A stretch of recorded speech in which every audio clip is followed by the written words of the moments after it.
everyone, and welcome to episode 5 of the Final Whistle official Surrey FA podcast.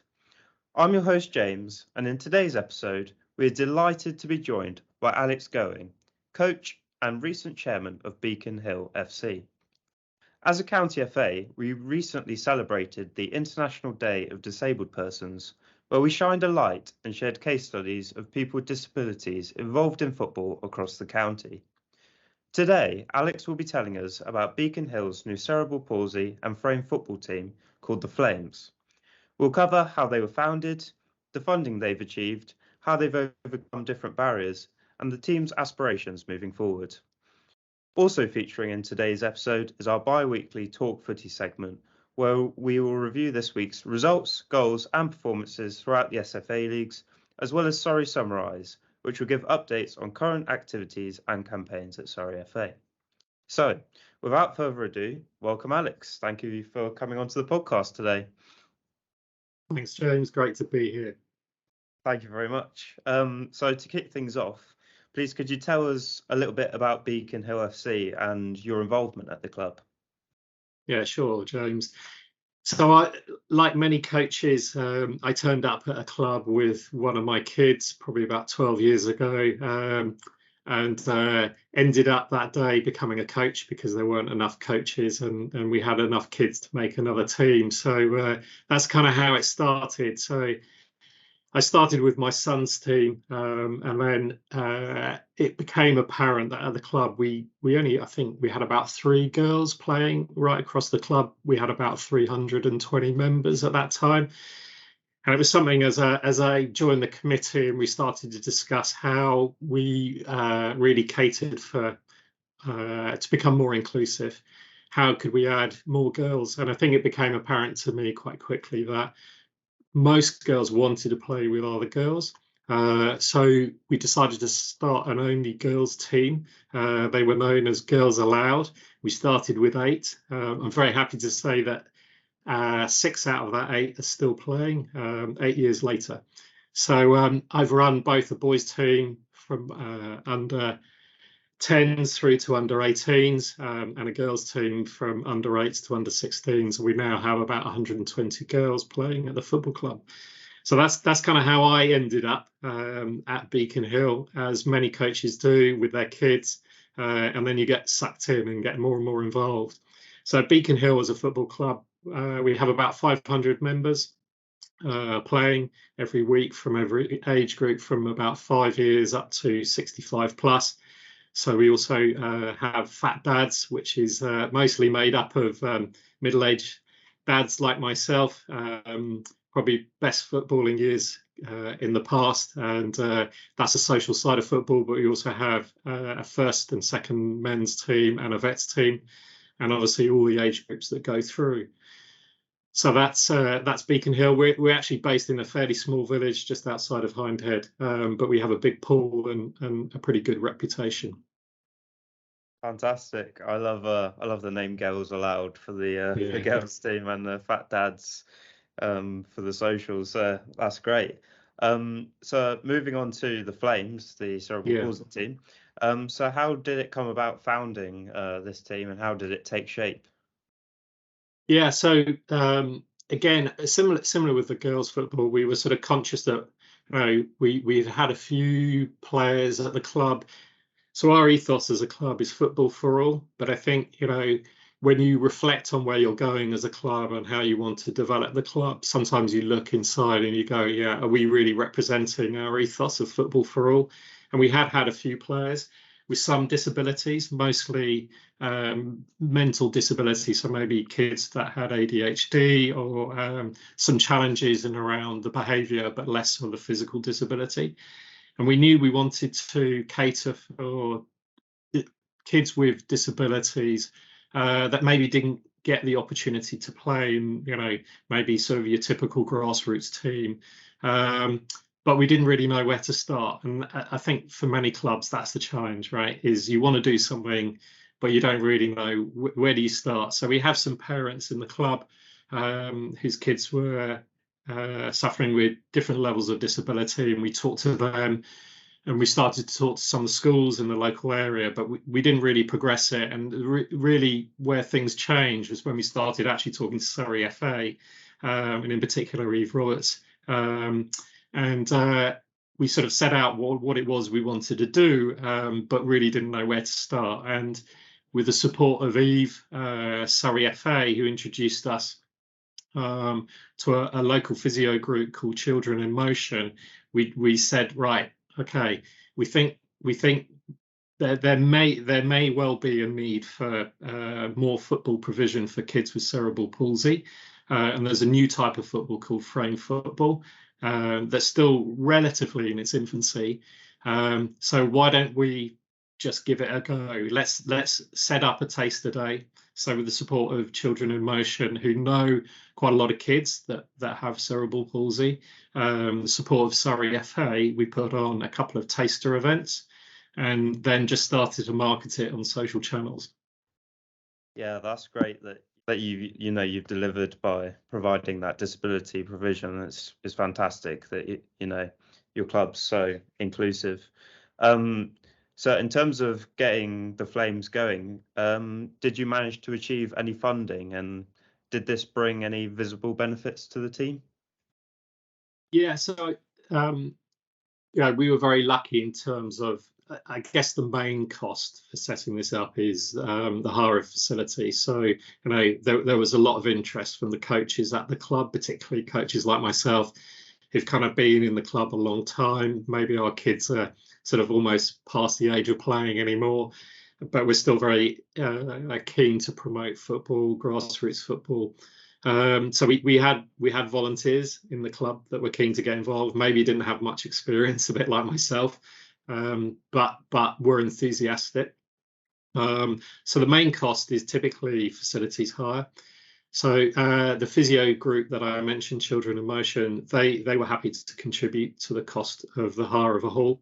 So anyone who might have seen frame football, obviously the kids are playing with frames to support them, and those wheels need to move quickly, and these kids can move at lightning speed. But maybe on a 3G surface, that's not going to be good enough, or on a grass surface, but definitely on a halls.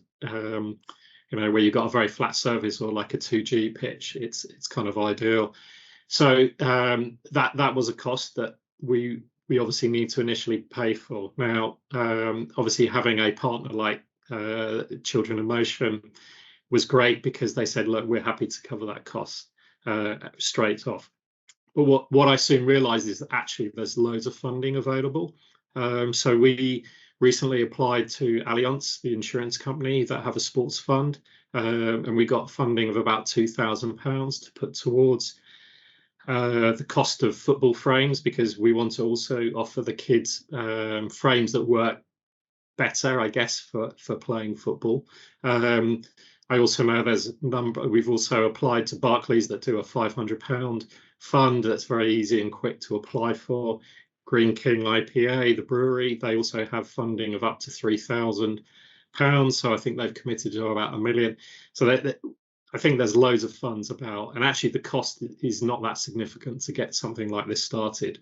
All we needed was some futsal balls, which we have a couple of futsal teams in the club. So I borrowed those balls, some flat markers, and some pop-up goals, and we were off. So the barrier to entry is relatively low, and I think a lot of clubs could easily get started. I think the main thing is just starting to get those numbers up, and that's the bit that you just don't know until you offer something.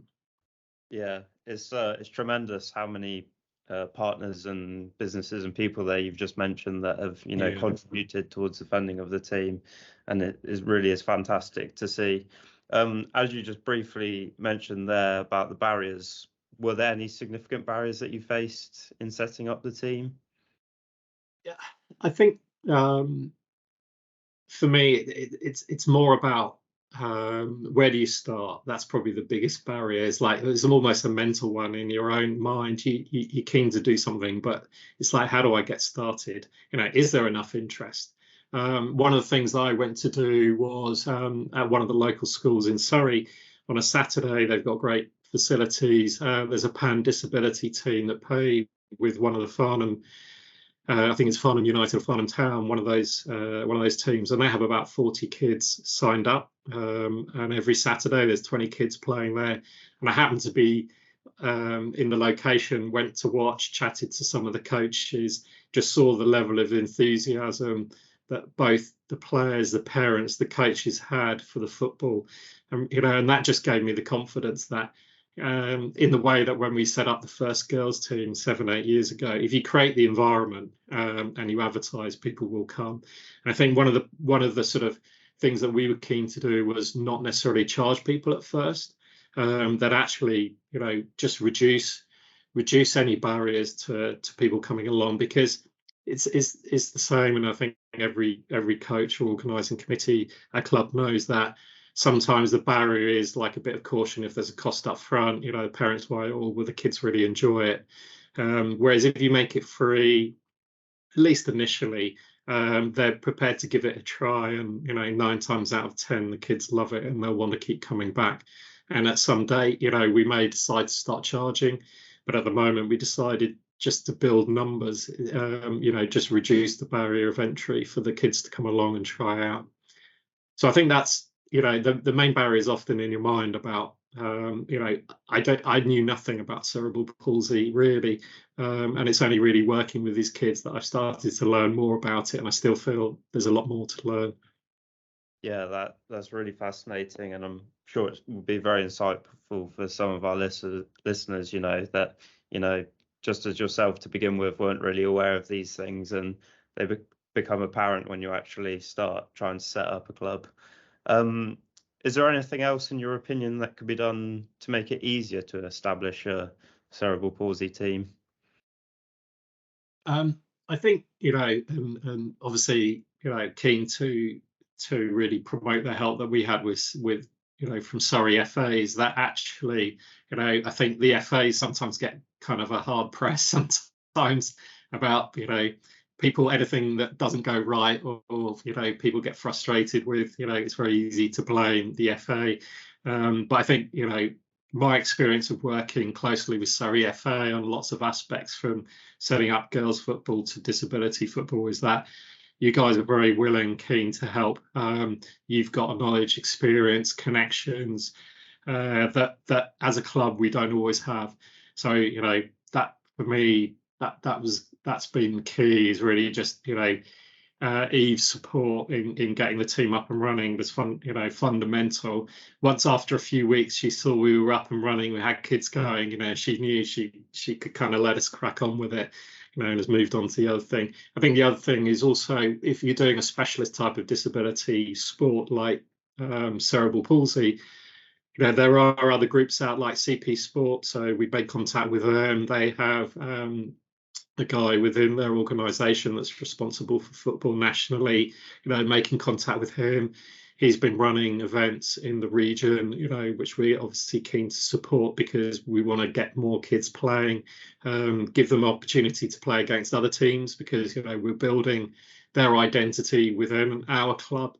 We're keen to see them wearing the Beacon Hill strip, and hopefully aspire to them playing some matches against other clubs. Yeah, that's great. There was some kind words in there as well. And as you said, Eve Roberts at Surrey FA does such incredible work for disability. So if you're listening and you'd like some more informational support on disability provisions, then please get in contact with Eve via her email at eve.roberts@surreyfa.com. So for some that may not have been aware, it was recently the International Day of Disabled Persons, and this is a day which aims to promote an understanding of disability issues and mobilise support for the dignity, rights and well-being of persons with disabilities. So Alex, what are your thoughts on this campaign? Yeah, I think it's a great campaign, because it's just like awareness is key, right? The more we understand, the more we see some of the challenges that people have with their disabilities, the more we can support, the more we can offer. And in our own little way, we've seen it with the football team, right? What it means to the kids to come to the sessions, what it means to the parents, by offering them an opportunity to kind of play on a level playing field with other kids, get to know. You can see the parents have great conversations with each other's about their lives, how their kids are dealing with disability, and some of the parents have disabilities themselves. So I think for me it's all about awareness. The more that we can do to raise awareness, the better. I've seen it through even the company that I work for. They're really keen to promote how their employees are volunteering, making a difference in the community. So I think the more we promote it, and I know myself that any posts that we put out on our club Facebook pages, Instagram, the ones about our cerebral palsy team, the Flames, they get the highest responses. People love seeing the kids looking happy. I put out the picture of the player of the week, with their trophy held high and massive smiles. And anybody that's come to any of our sessions has just seen how enthusiastic, how much these kids love it, and how much energy and effort they put into it. So that's it. Raise awareness, and give the kids more opportunity. Yeah, 100%. And as you said there, bringing the kids and the parents together, football really is a universal language, as you could say, and brings everyone together. So yeah, Absolutely. It is fantastic to see. Is there anyone that inspired you to achieve what you've accomplished in helping set up the Flames? Well, I think I've already mentioned Eve at Surrey FA, but I've also, big shout out to Children in Motion, the physios that know a lot of these kids, not all of them, but they work with a lot of these kids day in, day out. They not only have they contributed to the running costs, they also come along to every session and participate and help us understand. So they've been a massive help. And then the committee at Beacon Hill, they're massively supportive of what we're doing. I helped run the club over a few years as chairman and vice chairman, and just having that ethos within the organisation, and actually making yourself accountable as a club to say are we living up to the ethos that we all want. It's great when we see we're very proud when we see kids go on to maybe join academies in well-known clubs, but actually we're equally proud, if not more proud, when we see kids in our Flames team scoring their first ever goal or celebrating being player of the week. Yeah, no, that's great. So what are the next steps for the Flames and Beacon Hill FC in general? Yeah. And do you have any aspirations on where you may go with the team? Yeah, so I think for the Flames specifically, we obviously want to increase participation. So I think we have about 12 to 14 kids. Often we have sort of 8 to 10 each session. What I realised is obviously a lot of these kids are having regular operations. So sometimes they're out for 6 weeks or so, sometimes a little bit longer. So you really start to see a bit more into their lives, what their lives are like. But yeah, we want to grow participation, and we'd love to see more clubs out there so that we can play other clubs, because I know the kids will love that. We'd also like to see more girls. So the majority of boys, we have one girl, but the rest are all boys. So definitely be great to get more female participation, and potentially add a second team. That would be great, so that we can probably with the majority of our kids are sort of within 5 to 10 years old, but it'd be great if we could add a second team. And that's the way that we run the club, right? We just keep evolving. When we run out of space, we find more space. So we're currently working with the local council to add a 3G, which will hopefully be built midway next year. And as a club, we just look to keep evolving, getting more kids playing football and adults. Yeah, that's really intriguing. I look forward to see where the team goes in the future and see how it develops over time. Thank you so much for coming on, Alex. It's been a pleasure to talk to you, and the work you've done for Beacon Hill and cerebral palsy football has just been outstanding. So hats off to you, and continue the hard work. Thanks, James.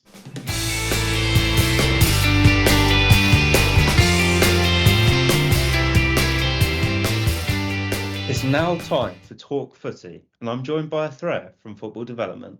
Hi, James. Yeah, it's good to be back again. Yes, fantastic to have you on.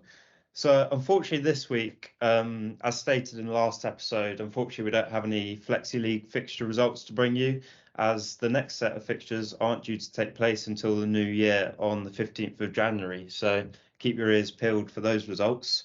So, we might as well crack on with the men's. Over to you, Throw. Yeah, so in the Surrey Enhanced Border Football League, now these were the set of fixtures that were played last week on the 4th of December. Byfleet Town's first team lost 5-1 to JB Rangers. A hat-trick by Maurice Black helped them get that victory. Corinthian Guildford drew 1-1 with Someone's House. Pixham North End beat Woking and Weybridge by 4 goals to 3. And Wanderers' first team lost 8-4 to Woking and Maybury. Hunar Ahmed came off the bench and scored 5 goals. So Wow, that is impressive. yeah, it's a really interesting match there. And finally, Guildford Albion won 3-2 against Someone's House's first team. So yeah, some interesting results all around.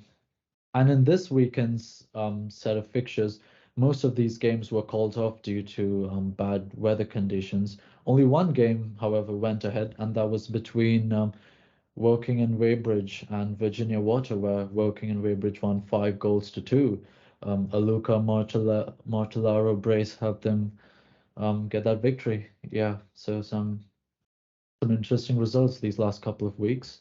Yeah, it is a shame that the adverse weather conditions resulted in some of the games being called off, but at least we did get one going ahead there, and it was a very interesting game, ending 5-2, especially it being 3-2 at half time. So it was clearly a close one. Shall we move on to Division 2? Yeah, so in Division 2 now, again, these were the games that were played last week on the 4th of December. Corinthian Guildford's reserves lost 3-2 to Byfleet Town. Milford Green also suffered a heavy defeat to Virginia Water Athletic. They lost 5 goals to 2. Yeah, an impressive hat-trick by Matthew Chatfield helped them get those, crucial away 3 points there. And finally, Park Barn won 4-3 against Stoughton. So yeah, another high-scoring game there. Nice. And I see, unfortunately, once again, most of the games were postponed due to unplayable conditions this last weekend. But overall, in Division 2, Wood and Victoria top of the table currently. However, this is only on goal difference, so it'll be interesting to see where that takes us. Yeah, absolutely. And moving on to the Surrey County Intermediate League Western, in the Premier Division, these games happened last week on the 3rd of December. Shortermill and Hazelmere's first team won 4-0 against Tongham. A brace by Adam Becknell helped them get that important victory. Waffleson's first team drew 2-2 against Keynes Park Rangers. Yeah, so an interesting game there as well. And finally, looking at the games that happened over this weekend, again, most of them were postponed due to the bad weather conditions. So yeah, hopefully we can get games in the following weeks. Yeah, nice one. Shall we, due to all those postponements, shall we move straight on to the Surrey Premier County Yeah, Football League? absolutely. So in the Premier Division, the games that were played on the 3rd of December, AFC Walcountians drew 2-2 against Lion Seniors. AFC Kuba, however, picked up an impressive 8-2 victory over Horsley's first team. A hat-trick by Paul Maas and George Wilkinson contributed to that massive victory. So it's Wow, really 8-2, that is impressive. a good game there. Battersea Ironsides, however, drew 1-1 with AFC Royal Holloway. Farley Rovers, however, lost 7-1 to Wimbledon Casuals. In this game, 3 players scored a brace. So yeah, it was an impressive victory there. It's not often you see 3 players get a brace. That's almost as good as, a hat trick. I get a hat trick of braces. Yeah, absolutely. Moving on to the last couple of fixtures, Staines and Lammas drew 1-1 with Ripley Village, and Worcester Park picked up an impressive victory over Guildford United. They won that game 5-1. A hat-trick by Joseph Blendell was the main highlight really in this game. Yeah, brilliant. And then once again, last week's fixtures, there were several postponements and all other fixtures were cup games. So in terms of the Premier County Football League, AFC Cuba at top of the table with Staines and Llamas following close behind in second. And Staines and Llamas do also have 2 games in hand, so they could potentially leapfrog them to the top of the table there. And on that note, that rounds off Talk Footy.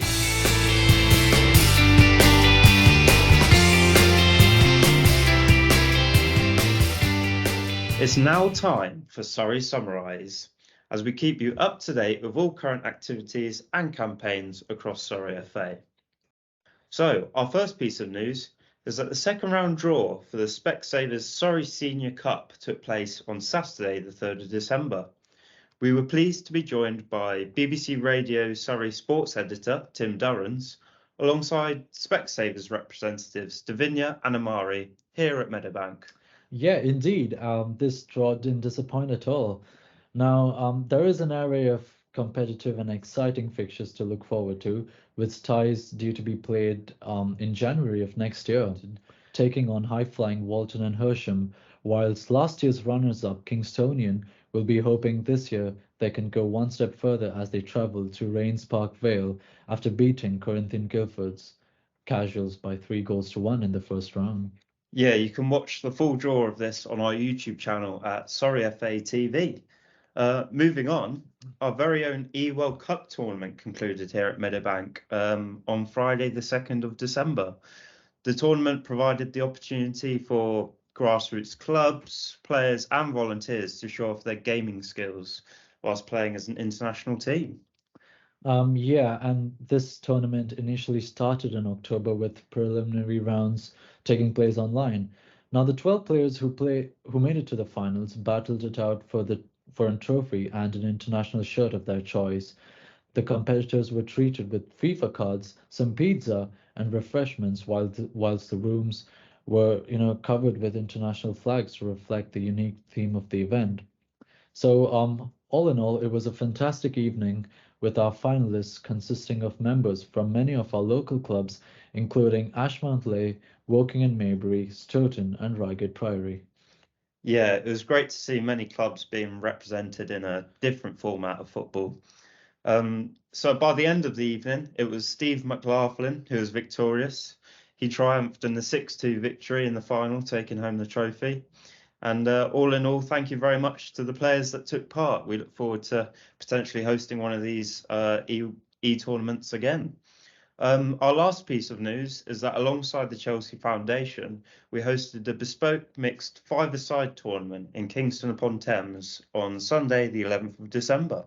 Yeah, this was a brilliant day as we welcomed 23 players from Stonewall's A and B teams, the Chinese Community Centre, and the Chelsea Foundation, as well as a team made up of staff and members from our Inclusion Advisory Board. Now, this event was a great example of how football is accessible for all. Despite the cold weather, it was amazing to see participants from diverse backgrounds coming together and, celebrate and enjoy the game. And at the end of the tournament, everyone taking part was invited to watch the Women's Super League fixture between Chelsea and Reading taking place at Kingsmeadow Stadium. It was a great game and a great evening, and Chelsea ended up winning that game by 3-2. Yeah, it really was a great day to celebrate diversity from throughout the county.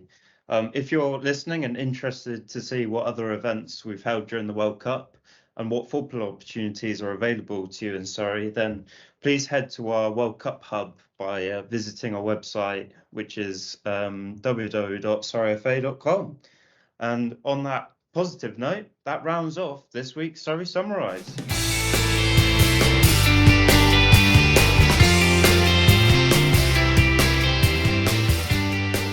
Thank you for tuning in to the 5th episode of the Final Whistle official Surrey FA podcast. We hope you found it insightful hearing Alex talk about the Flames' cerebral palsy football team and the brilliant work that Beacon Hill FC are doing alongside Children in Motion. If you're looking to set up your own disability provision, then please make sure to get in contact with the Surrey FA EDI officer, Eve, at eve.roberts@surreyfa.com. But for now, it's a goodbye from everyone at Surrey FA. We hope you have a very Merry Christmas and a Happy New Year. See you next time.